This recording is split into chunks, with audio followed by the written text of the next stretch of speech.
The Haunter of the Dark by H.P. Lovecraft. Dedicated to Robert Bloch. I have seen the dark universe yawning where the black planets roll without aim, where they roll in their horror unheeded, without knowledge or luster or name. Nemesis. Cautious investigators will hesitate to challenge the common belief that Robert Bloch was killed by lightning, or by some profound nervous shock derived from an electrical discharge. It is true that the window he faced was unbroken, but nature has shown herself capable of many freakish performances. The expression on his face may easily have arisen from some obscure muscular source unrelated to anything he saw, while the entries in his diary are clearly the result of a fantastic imagination aroused by certain local superstitions and by certain old matters he had uncovered.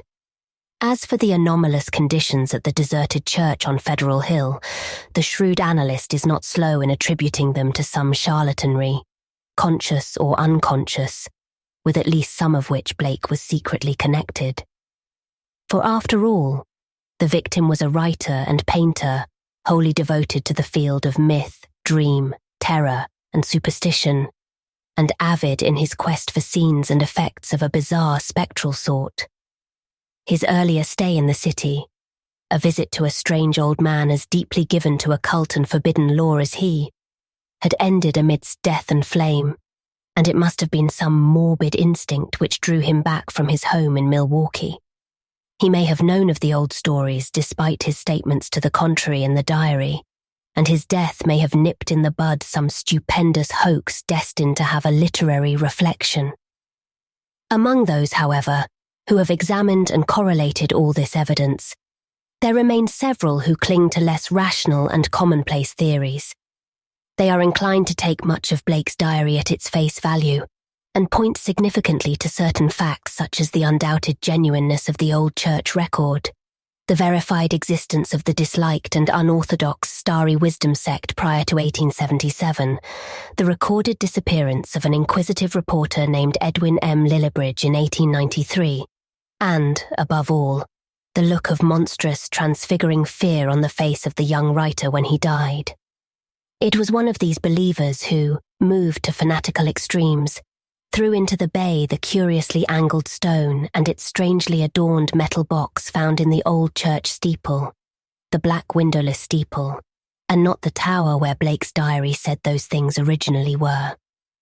Though widely censured both officially and unofficially, this man, a reputable physician with a taste for odd folklore, averred that he had rid the earth of something too dangerous to rest upon it. Between these two schools of opinion, the reader must judge for himself. The papers have given the tangible details from a skeptical angle, leaving for others the drawing of the picture as Robert Bloch saw it, or thought he saw it, or pretended to see it. Now, studying the diary closely, dispassionately, and at leisure, let us summarize the dark chain of events from the expressed point of view of their chief actor. Young Bloch returned to Providence in the winter of 1934, taking the upper floor of a venerable dwelling in a grassy court off College Street, on the crest of the great eastward hill near the Brown University campus and behind the marble John Hay Library. It was a cozy and fascinating place, in a little garden oasis of village-like antiquity where huge, friendly cats sunned themselves atop a convenient shed. The square Georgian house had a monitor roof, classic doorway with fan carving, small-paned windows, and all the other earmarks of early 19th century workmanship. Inside were 6-panelled doors, wide floorboards, a curving colonial staircase, white Adam period mantels, and a rear set of rooms 3 steps below the general level. Bloch's study, a large southwest chamber, overlooked the front garden on one side, while its west windows, before one of which he had his desk, faced off from the brow of the hill and commanded a splendid view of the lower town's outspread roofs and of the mystical sunsets that flamed behind them. On the far horizon were the open countryside's purple slopes. Against these, some 2 miles away, rose the spectral hump of Federal Hill, bristling with huddled roofs and steeples whose remote outlines wavered mysteriously, taking fantastic forms as the smoke of the city swirled up and enmeshed them. Blake had a curious sense that he was looking upon some unknown ethereal world which might or might not vanish in dream if ever he tried to seek it out and enter it in person. Having sent home for most of his books, Blake bought some antique furniture suitable to his quarters and settled down to write and paint, living alone and attending to the simple housework himself. His studio was in a north attic room, where the panes of the monitor roof furnished admirable lighting. During that first winter, he produced 5 of his best-known short stories: The Burrower Beneath, The Stairs in the Crypt, Shagai, In the Vale of Penath, and The Feaster from the Stars, and painted 7 canvases. Studies of nameless unhuman monsters and profoundly alien non-terrestrial landscapes.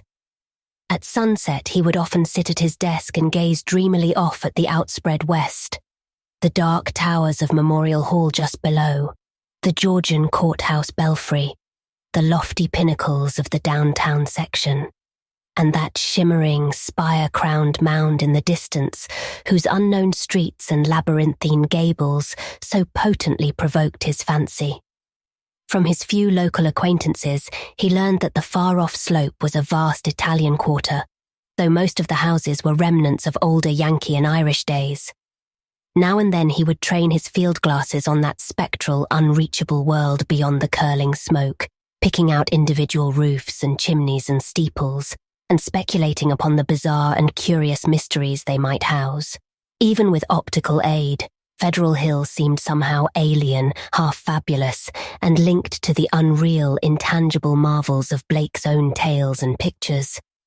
The feeling would persist long after the hill had faded into the violet, lamp-starred twilight, and the courthouse floodlights and the red Industrial Trust beacon had blazed up to make the night grotesque.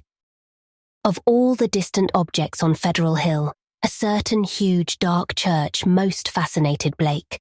It stood out with a special distinctness at certain hours of the day, and at sunset the great tower and tapering steeple loomed blackly against the flaming sky.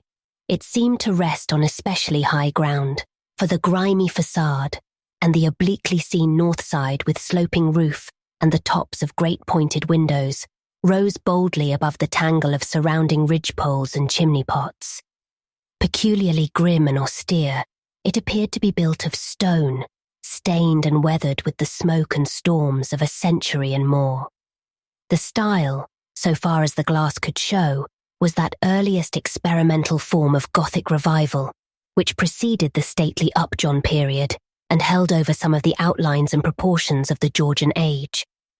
Perhaps it was reared around 1810 or 1815. As months passed, Blake watched the far-off, forbidding structure with an oddly mounting interest. Since the vast windows were never lighted, he knew that it must be vacant. The longer he watched, the more his imagination worked, till at length he began to fancy curious things. He believed that a vague, singular aura of desolation hovered over the place, so that even the pigeons and swallows shunned its smoky eaves. Around other towers and belfries, his glass would reveal great flocks of birds, but here they never rested. At least, that is what he thought and set down in his diary. He pointed the place out to several friends, but none of them had even been on Federal Hill or possessed the faintest notion of what the church was or had been. In the spring, a deep restlessness gripped Blake.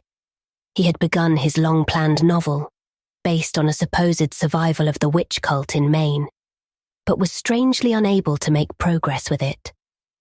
More and more he would sit at his westward window and gaze at the distant hill and the black, frowning steeple shunned by the birds. When the delicate leaves came out on the garden boughs, the world was filled with a new beauty, but Blake's restlessness was merely increased. It was then that he first thought of crossing the city and climbing bodily up that fabulous slope into the smoke-wreathed world of dream. Late in April, just before the eon-shadowed Walpurgis time, Blake made his first trip into the unknown. Plodding through the endless downtown streets and the bleak, decayed squares beyond, He came finally upon the ascending avenue of century-worn steps, sagging Doric porches, and blear-paned cupolas, which he felt must lead up to the long-known unreachable world beyond the mists. There were dingy blue and white street signs which meant nothing to him, and presently he noted the strange dark faces of the drifting crowds and the foreign signs over curious shops in brown, decade-weathered buildings. Nowhere could he find any of the objects he had seen from afar, so that once more he half fancied that the federal hill of that distant view was a dream world never to be trod by living human feet. Now and then a battered church facade or crumbling spire came in sight, but never the blackened pile that he sought. When he asked a shopkeeper about a great stone church, the man smiled and shook his head, though he spoke English freely. As Blake climbed higher, the region seemed stranger and stranger, with bewildering mazes of brooding brown alleys leading eternally off to the south. He crossed 2 or 3 broad avenues, and once thought he glimpsed a familiar tower. Again he asked a merchant about the massive church of stone, and this time he could have sworn that the plea of ignorance was feigned. The dark man's face had a look of fear which he tried to hide, and Blake saw him make a curious sign with his right hand. Then suddenly, a black spire stood out against the cloudy sky on his left, above the tiers of brown roofs lining the tangled southerly alleys. Blake knew at once what it was, and plunged toward it through the squalid, unpaved lanes that climbed from the avenue. Twice he lost his way, but he somehow dared not ask any of the patriarchs or housewives who sat on their doorsteps, or any of the children who shouted and played in the mud of the shadowy lanes. At last, he saw the tower plain against the southwest, and a huge stone bulk rose darkly at the end of an alley. Presently he stood in a wind-swept open square, quaintly cobblestoned, with a high bank wall on the farther side. This was the end of his quest, for upon the wide, iron-railed, weed-grown plateau which the wall supported, a separate, lesser world raised fully 6 feet above the surrounding streets, there stood a grim Titan bulk whose identity, despite Blake's new perspective, was beyond dispute. The vacant church was in a state of great decrepitude. Some of the high stone buttresses had fallen, and several delicate finials lay half lost among the brown, neglected weeds and grasses. The sooty Gothic windows were largely unbroken, though many of the stone mullions were missing. Blake wondered how the obscurely painted panes could have survived so well, in view of the known habits of small boys the world over. The massive doors were intact and tightly closed. Around the top of the bank wall, fully enclosing the grounds, was a rusty iron fence whose gate, at the head of a flight of steps from the square, was visibly padlocked. The path from the gate to the building was completely overgrown. Desolation and decay hung like a pall above the place, and in the birdless eaves and black, ivyless walls, Blake felt a touch of the dimly sinister beyond his power to define. There were very few people in the square, but Blake saw a policeman at the northerly end and approached him with questions about the church. He was a great, wholesome Irishman, and it seemed odd that he would do little more than make the sign of the cross and mutter that people never spoke of that building. When Blake pressed him, he said very hurriedly that the Italian priests warned everybody against it, vowing that a monstrous evil had once dwelt there and left its mark. He himself had heard dark whispers of it from his father, who recalled certain sounds and rumours from his boyhood.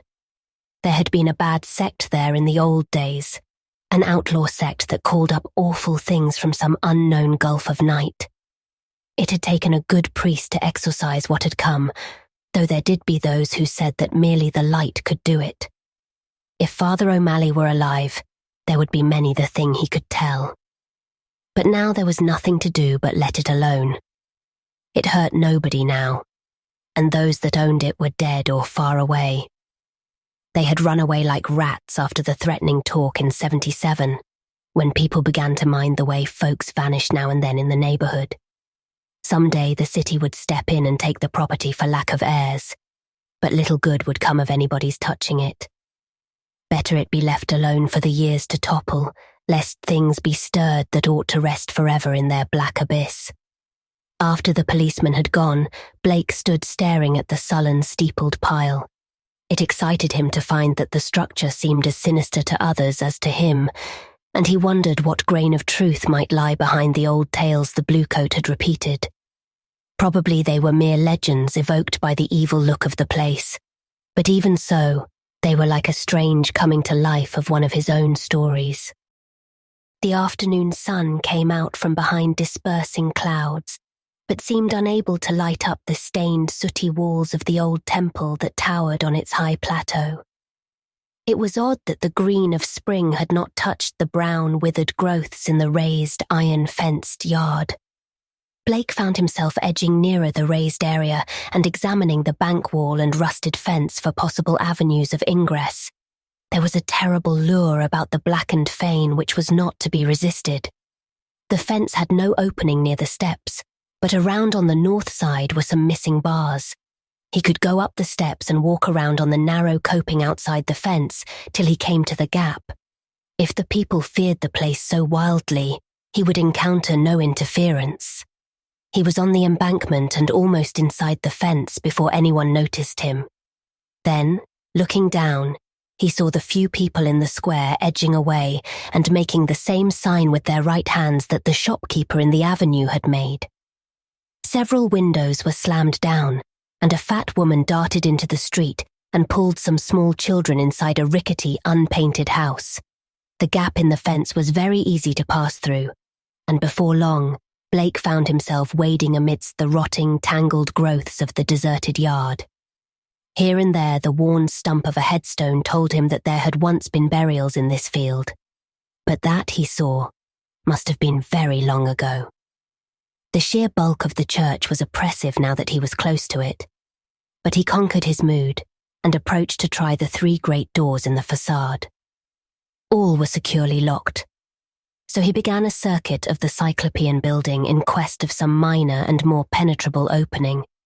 Even then he could not be sure that he wished to enter that haunt of desertion and shadow, yet the pull of its strangeness dragged him on automatically. A yawning and unprotected cellar window in the rear furnished the needed aperture. Peering in, Blake saw a subterranean gulf of cobwebs and dust faintly lit by the western sun's filtered rays. Debris, old barrels and ruined boxes and furniture of numerous sorts met his eye, though over everything lay a shroud of dust which softened all sharp outlines. The rusted remains of a hot air furnace showed that the building had been used and kept in shape as late as mid-Victorian times. Acting almost without conscious initiative, Blake crawled through the window and let himself down to the dust-carpeted and debris-strewn concrete floor. The vaulted cellar was a vast one, without partitions, and in a corner far to the right, amid dense shadows, he saw a black archway evidently leading upstairs. He felt a peculiar sense of oppression at being actually within the great spectral building, but kept it in check as he cautiously scouted about, finding a still intact barrel amid the dust and rolling it over to the open window to provide for his exit. Then, bracing himself, he crossed the wide, cobweb-festooned space toward the arch. Half choked with the omnipresent dust and covered with ghostly gossamer fibres, he reached and began to climb the worn stone steps which rose into the darkness. He had no light, but groped carefully with his hands. After a sharp turn, he felt a closed door ahead, and a little fumbling revealed its ancient latch. It opened inward, and beyond it he saw a dimly illumined corridor lined with worm-eaten panelling. Once on the ground floor, Blake began exploring in a rapid fashion. All the inner doors were unlocked, so that he freely passed from room to room. The colossal nave was an almost eldritch place with its drifts and mountains of dust over box pews, altar, hourglass pulpit and sounding board, and its titanic ropes of cobweb stretching among the pointed arches of the gallery and entwining the clustered Gothic columns. Over all this hushed desolation played a hideous leaden light, as the declining afternoon sun sent its rays through the strange, half-blackened panes of the great apsidal windows. The paintings on those windows were so obscured by soot that Blake could scarcely decipher what they had represented, but from the little he could make out he did not like them.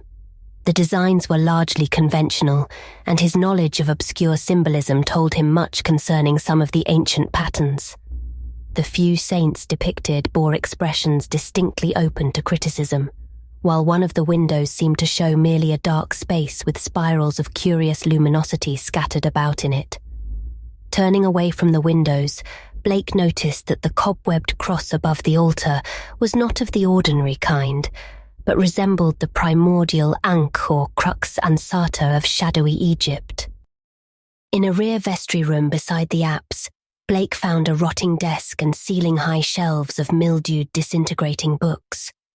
Here, for the first time, he received a positive shock of objective horror, for the titles of those books told him much. They were the black, forbidden things which most sane people have never even heard of, or have heard of only in furtive, timorous whispers. The banned and dreaded repositories of equivocal secrets and immemorial formulae which have trickled down the stream of time from the days of man's youth, and the dim, fabulous days before man was.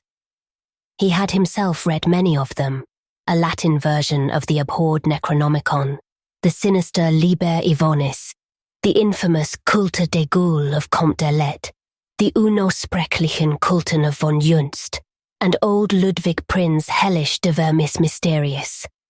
But there were others he had known merely by reputation or not at all, the Panacotic manuscripts, the Book of Xian, and a crumbling volume in wholly unidentifiable characters, yet with certain symbols and diagrams shudderingly recognizable to the occult student. Clearly the lingering local rumors had not lied. This place had once been the seat of an evil older than mankind, and wider than the known universe. In the ruined desk was a small leather-bound record book filled with entries in some odd cryptographic medium. The manuscript writing consisted of the common traditional symbols used today in astronomy and anciently in alchemy, astrology, and other dubious arts. The devices of the sun, moon, planets, aspects, and zodiacal signs. Here massed in solid pages of text, with divisions and paragraphings, suggesting that each symbol answered to some alphabetical letter. In the hope of later solving the cryptogram, Blake bore off this volume in his coat pocket. Many of the great tomes on the shelves fascinated him unutterably, and he felt tempted to borrow them at some later time. He wondered how they could have remained undisturbed so long. Was he the first to conquer the clutching, pervasive fear which had for nearly 60 years protected this deserted place from visitors? Having now thoroughly explored the ground floor, Blake ploughed again through the dust of the spectral nave to the front vestibule, where he had seen a door and staircase presumably leading up to the blackened tower and steeple, objects so long familiar to him at a distance. The ascent was a choking experience, for dust lay thick, while the spiders had done their worst in this constricted place. The staircase was a spiral with high, narrow wooden treads, and now and then Blake passed a clouded window looking dizzily out over the city.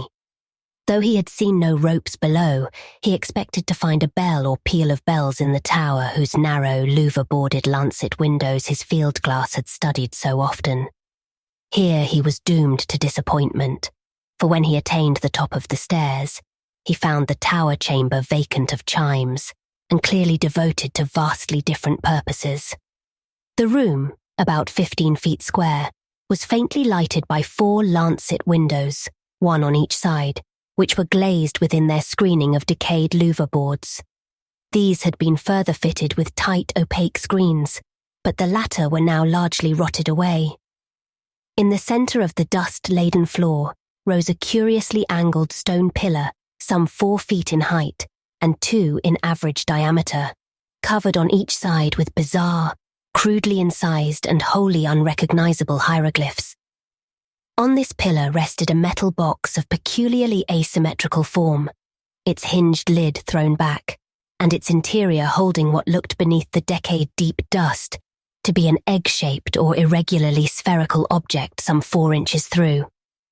Around the pillar in a rough circle were 7 high-backed Gothic chairs, still largely intact, while behind them, ranging along the dark-panelled walls, were 7 colossal images of crumbling black-painted plaster, resembling more than anything else the cryptic carven megaliths of mysterious Easter Island. In one corner of the cobwebbed chamber, a ladder was built into the wall, leading up to the closed trapdoor of the windowless steeple above. As Blake grew accustomed to the feeble light, he noticed odd bas-reliefs on the strange open box of yellowish metal. Approaching, he tried to clear the dust away with his hands and handkerchief, and saw that the figurings were of a monstrous and utterly alien kind, depicting entities which, though seemingly alive, resembled no known life form ever evolved on this planet. The 4-inch seeming sphere turned out to be a nearly black, red striated polyhedron with many irregular flat surfaces, either a very remarkable crystal of some sort or an artificial object of carved and highly polished mineral matter. It did not touch the bottom of the box, but was held suspended by means of a metal band around its center, with 7 queerly designed supports extending horizontally to angles of the box's inner wall near the top. This stone, once exposed, exerted upon Blake an almost alarming fascination. He could scarcely tear his eyes from it, and as he looked at its glistening surfaces, he almost fancied it was transparent, with half-formed worlds of wonder within. Into his mind floated pictures of alien orbs with great stone towers, and other orbs with Titan mountains and no mark of life, and still remoter spaces where only a stirring in vague blacknesses told of the presence of consciousness and will. When he did look away, it was to notice a somewhat singular mound of dust in the far corner near the ladder to the steeple. Just why it took his attention he could not tell, but something in its contours carried a message to his unconscious mind. Ploughing toward it and brushing aside the hanging cobwebs as he went, he began to discern something grim about it. Hand and handkerchief soon revealed the truth, and Blake gasped with a baffling mixture of emotions. It was a human skeleton, and it must have been there for a very long time. The clothing was in shreds, but some buttons and fragments of cloth bespoke a man's grey suit. There were other bits of evidence: shoes, metal clasps, huge buttons for round cuffs, a stick pin of bygone pattern, a reporter's badge with the name of the old Providence telegram, and a crumbling leather pocketbook. Blake examined the latter with care, finding within it several bills of antiquated issue, a celluloid advertising calendar for 1893, some cards with the name Edwin M. Lillibridge, and a paper covered with penciled memoranda. This paper held much of a puzzling nature, and Blake read it carefully at the dim westward window.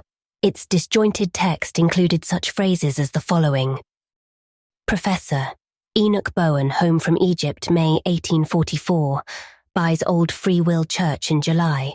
His archaeological work and studies in occult well known. Dr. Drown of Fourth Baptist warns against starry wisdom in sermon December 29th, 1844. Congregation 97 by end of 45. 1846. 3 disappearances. First mention of shining trapezohedron. 7 disappearances. 1848. Stories of blood sacrifice begin. Investigation 1853 comes to nothing. Stories of sounds. Father O'Malley tells of devil worship with box found in great Egyptian ruins, says they call up something that can't exist in light, flees a little light, and banished by strong light, then has to be summoned again. Probably got this from deathbed confession of Francis X. Feeney, who had joined Starry Wisdom in 49. These people say the shining trapezohedron shows them heaven and other worlds, and that the haunter of the dark tells them secrets in some way. Story of Orrin B. Eddy, 1857. They call it up by gazing at the crystal and have a secret language of their own. 200 or more in Kong, 1863. Exclusive of men at front. Irish boys mob church in 1869 after Patrick Regan's disappearance. Veiled article in J. March 14th, 72, but people don't talk about it. 6 disappearances, 1876. Secret committee calls on Mayor Doyle. Action promised February 1877. Church closes in April. Gang, Federal Hill Boys, threaten doctor, and vestrymen in May. 181 persons leave city before end of 77. Mention no names. Ghost stories begin around 1880. Try to ascertain truth of report that no human being has entered church since 1877. Ask Lanigan for photograph of place taken 1851. Restoring the paper to the pocketbook and placing the latter in his coat, Blake turned to look down at the skeleton in the dust. The implications of the notes were clear, and there could be no doubt but that this man had come to the deserted edifice 42 years before in quest of a newspaper sensation which no one else had been bold enough to attempt. Perhaps no one else had known of his plan. Who could tell? But he had never returned to his paper. Had some bravely suppressed fear risen to overcome him and bring on sudden heart failure? Blake stooped over the gleaming bones and noted their peculiar state. Some of them were badly scattered, and a few seemed oddly dissolved at the ends. Others were strangely yellowed, with vague suggestions of charring. This charring extended to some of the fragments of clothing. The skull was in a very peculiar state, stained yellow, and with a charred aperture in the top, as if some powerful acid had eaten through the solid bone. What had happened to the skeleton during its 4 decades of silent entombment here, Blake could not imagine. Before he realized it, he was looking at the stone again and letting its curious influence call up a nebulous pageantry in his mind. He saw processions of robed, hooded figures whose outlines were not human, and looked on endless leagues of desert lined with carved, sky-reaching monoliths. He saw towers and walls in nighted depths under the sea, and vortices of space where wisps of black mist floated before thin shimmerings of cold purple haze. And beyond all else he glimpsed an infinite gulf of darkness, where solid and semi-solid forms were known only by their windy stirrings, and cloudy patterns of force seemed to superimpose order on chaos, and hold forth a key to all the paradoxes and arcana of the worlds we know. Then all at once the spell was broken by an access of gnawing, indeterminate panic fear. Blake choked and turned away from the stone, conscious of some formless alien presence close to him and watching him with horrible intentness. He felt entangled with something which was not in the stone, but which had looked through it at him, something which would ceaselessly follow him with a cognition that was not physical sight. Plainly, the place was getting on his nerves, as well it might in view of his gruesome find. The light was waning too, and since he had no illuminant with him, he knew he would have to be leaving soon.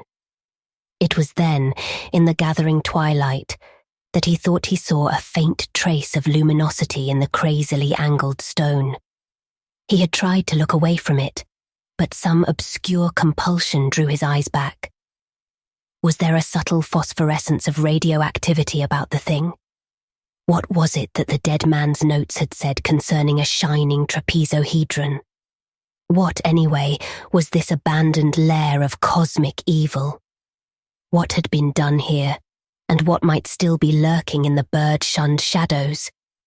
It seemed now as if an elusive touch of futur had arisen somewhere close by, though its source was not apparent. Blake seized the cover of the long open box and snapped it down. It moved easily on its alien hinges and closed completely over the unmistakably glowing stone.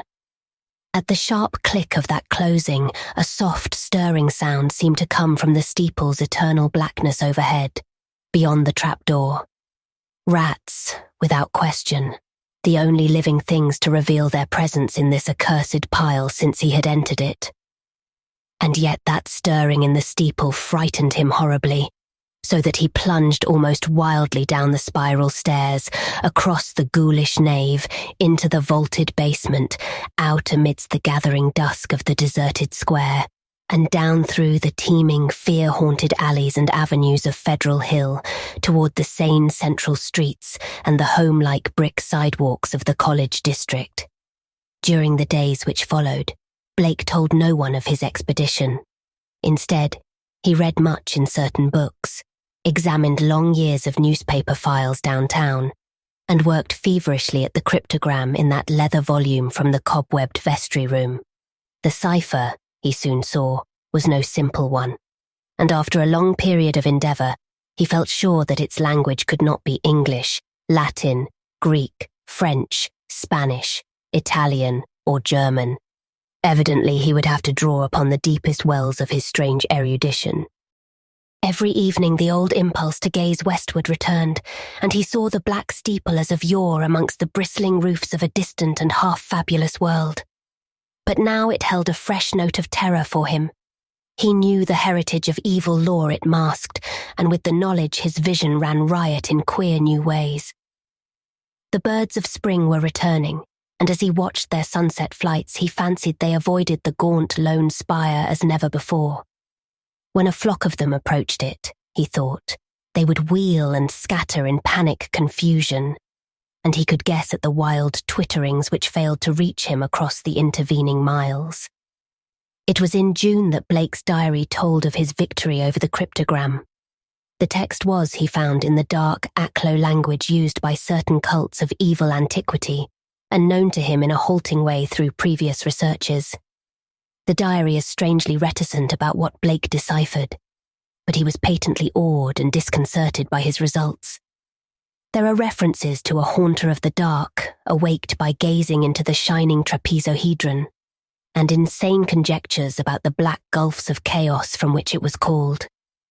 The being is spoken of as holding all knowledge and demanding monstrous sacrifices. Some of Blake's entries show fear lest the thing, which he seemed to regard as summoned, stalk abroad, though he adds that the streetlights form a bulwark which cannot be crossed. Of the shining trapezohedron he speaks often, calling it a window on all time and space, and tracing its history from the days it was fashioned on dark Yuggoth, before ever the old ones brought it to earth. It was treasured and placed in its curious box by the crinoid things of Antarctica, salvaged from their ruins by the serpent men of Volusia, and peered at eons later in Lemuria by the first human beings.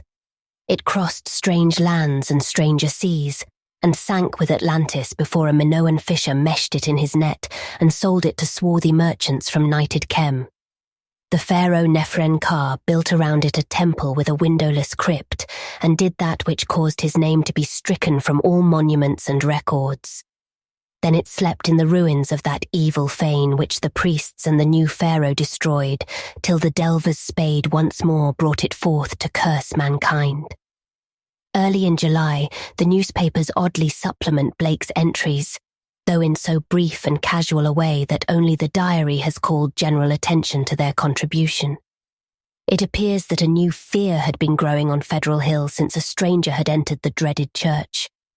The Italians whispered of unaccustomed stirrings and bumpings and scrapings in the dark windowless steeple, and called on their priests to banish an entity which haunted their dreams.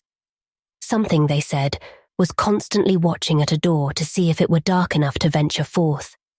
Press items mentioned the long-standing local superstitions, but failed to shed much light on the earlier background of the horror.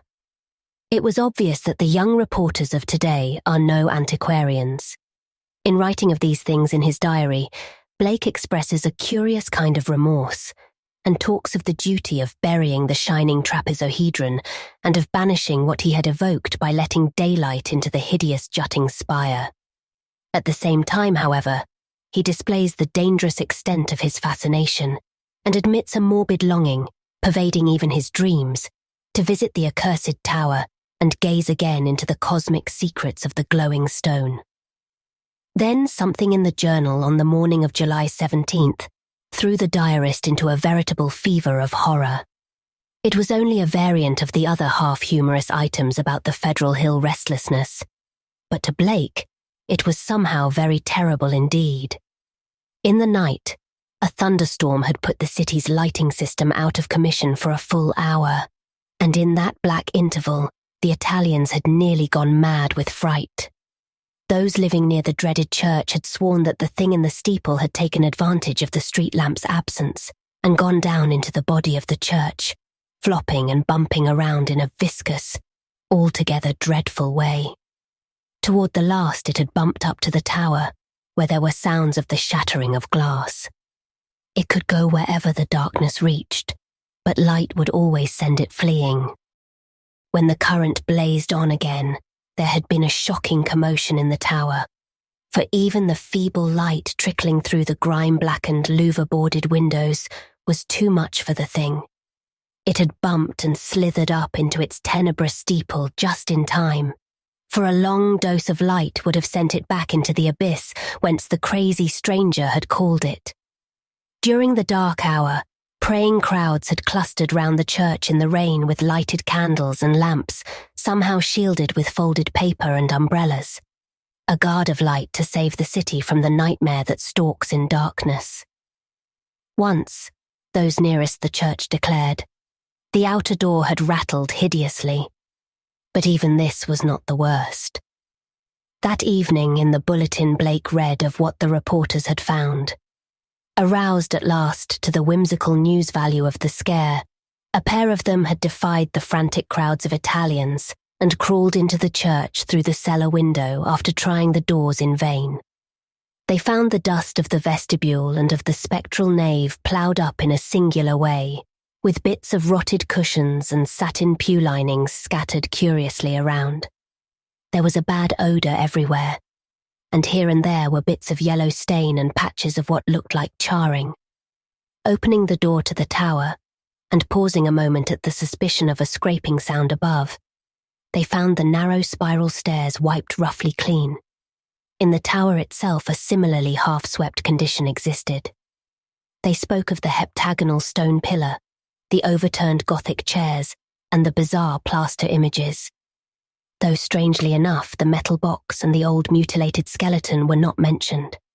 What disturbed Blake the most, except for the hints of stains and charring and bad odours, was the final detail that explained the crashing glass. Every one of the tower's lancet windows was broken, and 2 of them had been darkened in a crude and hurried way by the stuffing of satin pew linings and cushion horsehair into the spaces between the slanting exterior louver boards. More satin fragments and bunches of horsehair lay scattered around the newly swept floor, as if someone had been interrupted in the act of restoring the tower to the absolute blackness of its tightly curtained days. Yellowish stains and charred patches were found on the ladder to the windowless spire, but when a reporter climbed up, opened the horizontally sliding trapdoor, and shot a feeble flashlight beam into the black and strangely fetid space, he saw nothing but darkness and an heterogeneous litter of shapeless fragments near the aperture. The verdict, of course, was charlatanry. Somebody had played a joke on the superstitious hill dwellers, or else some fanatic had striven to bolster up their fears for their own supposed good. Or perhaps some of the younger and more sophisticated dwellers had staged an elaborate hoax on the outside world. There was an amusing aftermath when the police sent an officer to verify the reports. 3 men in succession found ways of evading the assignment, and the 4th went very reluctantly and returned very soon without adding to the account given by the reporters. From this point onward, Blake's diary shows a mounting tide of insidious horror and nervous apprehension. He upbraids himself for not doing something and speculates wildly on the consequences of another electrical breakdown. It has been verified that on 3 occasions, during thunderstorms, he telephoned the electric light company in a frantic vein and asked that desperate precautions against a lapse of power be taken. Now and then his entries show concern over the failure of the reporters to find the metal box and stone, and the strangely marred old skeleton when they explored the shadowy tower room. He assumed that these things had been removed. Whither, and by whom or what, he could only guess. But his worst fears concerned himself, and the kind of unholy rapport he felt to exist between his mind and that lurking horror in the distant steeple, that monstrous thing of night which his rashness had called out of the ultimate black spaces. He seemed to feel a constant tugging at his will, and callers of that period remember how he would sit abstractedly at his desk and stare out of the west window at that far-off, spire-bristling mound beyond the swirling smoke of the city. His entries dwell monotonously on certain terrible dreams and of a strengthening of the unholy rapport in his sleep. There is mention of a night when he awaked to find himself fully dressed, outdoors, and headed automatically down College Hill toward the west. Again and again he dwells on the fact that the thing in the steeple knows where to find him. The week following July 30th is recalled as the time of Blake's partial breakdown. He did not dress and ordered all his food by telephone. Visitors remarked the cords he kept near his bed, and he said that sleepwalking had forced him to bind his ankles every night with knots, which would probably hold or else waken him with the labor of untying. In his diary, he told of the hideous experience which had brought the collapse. After retiring on the night of the 30th, he had suddenly found himself groping about in an almost black space. All he could see were short, faint, horizontal streaks of bluish light, but he could smell an overpowering fetor and hear a curious jumble of soft, furtive sounds above him. Whenever he moved, he stumbled over something, and at each noise there would come a sort of answering sound from above, a vague stirring, mixed with the cautious sliding of wood on wood. Once his groping hands encountered a pillar of stone with a vacant top, whilst later he found himself clutching the rungs of a ladder built into the wall and fumbling his uncertain way upward towards some region of intenser stench, where a hot, searing blast beat down against him. Before his eyes, a kaleidoscopic range of phantasmal images played, all of them dissolving at intervals into the picture of a vast, unplumbed abyss of night, wherein whirled suns and worlds of an even profounder blackness. He thought of the ancient legends of ultimate chaos, at whose centre sprawls the blind idiot god Azathoth, lord of all things, encircled by his flopping horde of mindless and amorphous dancers, and lulled by the thin, monotonous piping of a demoniac flute held in nameless paws. Then a sharp report from the outer world broke through his stupor and roused him to the unutterable horror of his position. What it was, he never knew. Perhaps it was some belated peal from the fireworks heard all summer on Federal Hill as the dwellers hail their various patron saints, or the saints of their native villages in Italy. In any event, he shrieked aloud, dropped frantically from the ladder, and stumbled blindly across the obstructed floor of the almost lightless chamber that encompassed him. He knew instantly where he was, and plunged recklessly down the narrow spiral staircase, tripping and bruising himself at every turn. There was a nightmare flight through a vast cobwebbed nave whose ghostly arches reached up to realms of leering shadow, a sightless scramble through a littered basement, a climb to regions of air and streetlights outside, and a mad racing down a spectral hill of gibbering gables, across a grim, silent city of tall black towers, and up the steep eastward precipice to his own ancient door. On regaining consciousness in the morning, he found himself lying on his study floor fully dressed. Dirt and cobwebs covered him, and every inch of his body seemed sore and bruised. When he faced the mirror, he saw that his hair was badly scorched, while a trace of strange, evil odour seemed to cling to his outer clothing. It was then that his nerves broke down. Thereafter, lounging exhaustedly about in a dressing gown, he did little but stare from his west window, shiver at the threat of thunder, and make wild entries in his diary. The great storm broke just before midnight on August 8th. Lightning struck repeatedly in all parts of the city, and 2 remarkable fireballs were reported. The rain was torrential, while a constant fusillade of thunder brought sleeplessness to thousands. Blake was utterly frantic in his fear for the lighting system and tried to telephone the company around 1 a.m., though by that time service had been temporarily cut off in the interest of safety. He recorded everything in his diary, the large, nervous, and often undecipherable hieroglyphs telling their own story of growing frenzy and despair, and of entries scrawled blindly in the dark. He had to keep the house dark in order to see out the window, and it appears that most of his time was spent at his desk, peering anxiously through the rain across the glistening miles of downtown roofs at the constellation of distant lights marking Federal Hill. Now and then he would fumblingly make an entry in his diary so that detached phrases such as, "The lights must not go," "It knows where I am," "I must destroy it," and "It is calling to me, but perhaps it means no injury this time," are found scattered down 2 of the pages. Then the lights went out all over the city. It happened at 2:12 a.m. according to Powerhouse records, but Blake's diary gives no indication of the time. The entry is merely, "Lights out, God help me." On Federal Hill there were watchers as anxious as he, and rain-soaked knots of men paraded the square and alleys around the evil church with umbrella-shaded candles, electric flashlights, oil lanterns, crucifixes, and obscure charms of the many sorts common to southern Italy. They blessed each flash of lightning and made cryptical signs of fear with their right hands when a turn in the storm caused the flashes to lessen and finally to cease altogether. A rising wind blew out most of the candles so that the scene grew threateningly dark. Someone roused Father Merluzzo of Spirito Santo Church, and he hastened to the dismal square to pronounce whatever helpful syllables he could. Of the restless and curious sounds in the blackened tower, there could be no doubt whatever. For what happened at 2:35 we have the testimony of the priest, a young, intelligent and well-educated person, of Patrolman William J. Monaghan of the Central Station, an officer of the highest reliability who had paused at that part of his beat to inspect the crowd, and of most of the 78 men who had gathered around the church's high bank wall, especially those in the square where the eastward facade was visible. Of course, there was nothing which can be proved as being outside the order of nature. The possible causes of such an event are many. No one can speak with certainty of the obscure chemical processes arising in a vast, ancient, ill-aired and long-deserted building of heterogeneous contents.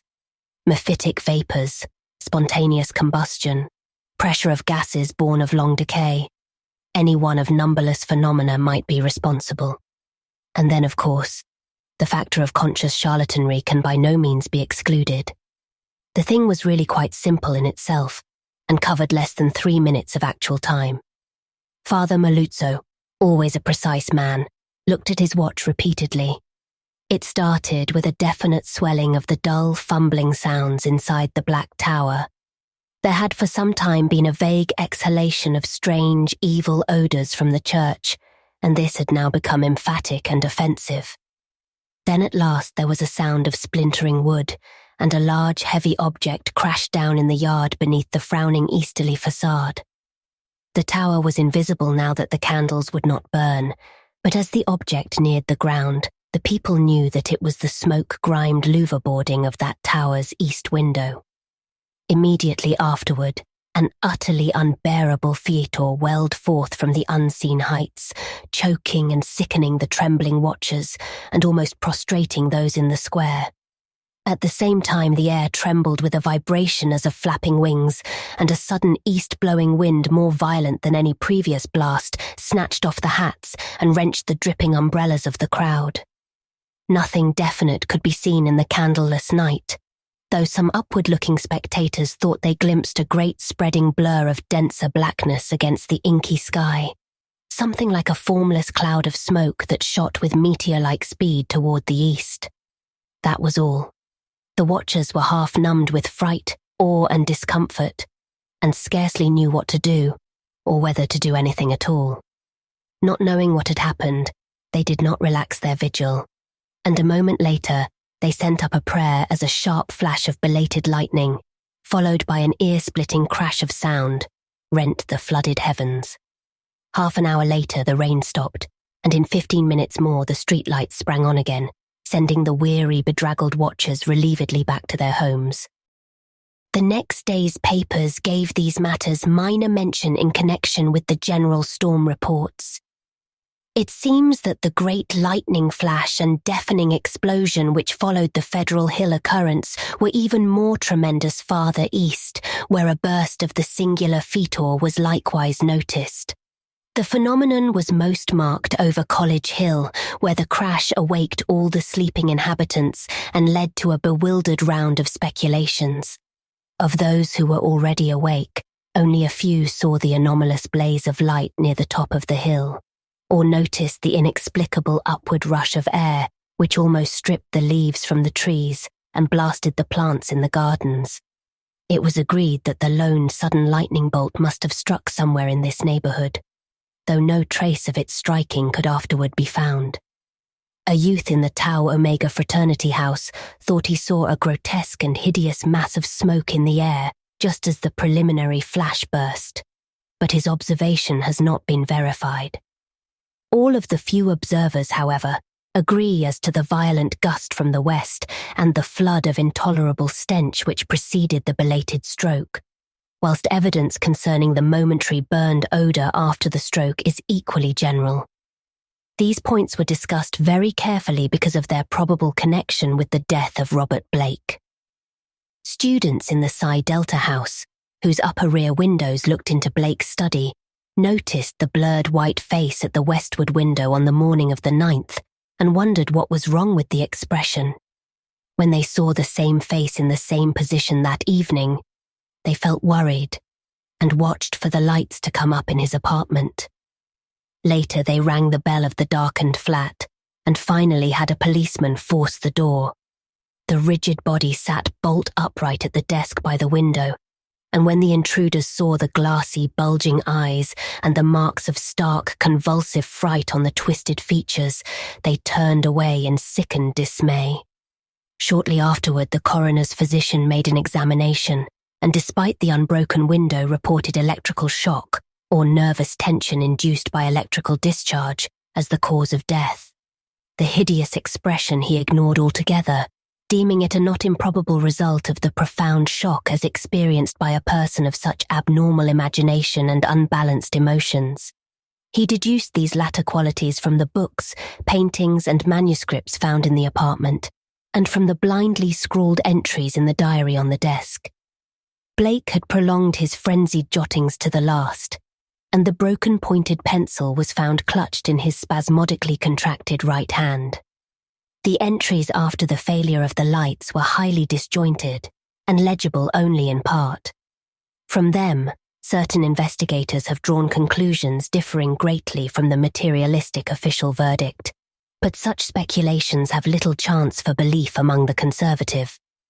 The case of these imaginative theorists has not been helped by the action of superstitious Dr. Dexter, who threw the curious box and angled stone, an object certainly self-luminous as seen in the black windowless steeple where it was found, into the deepest channel of Narragansett Bay.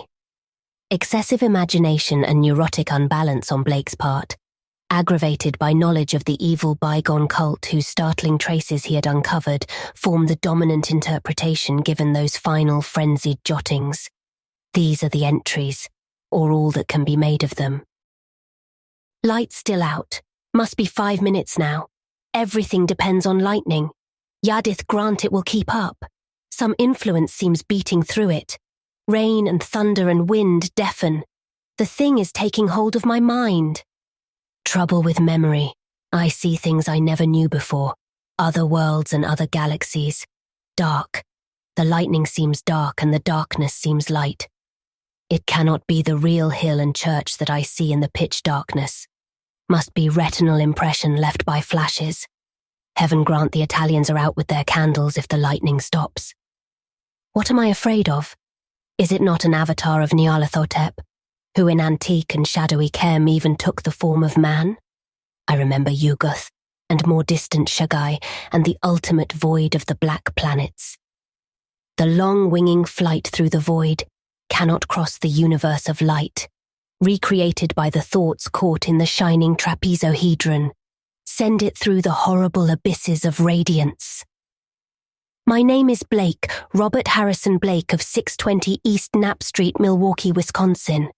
I am on this planet. Azathoth, have mercy. The lightning no longer flashes, horrible.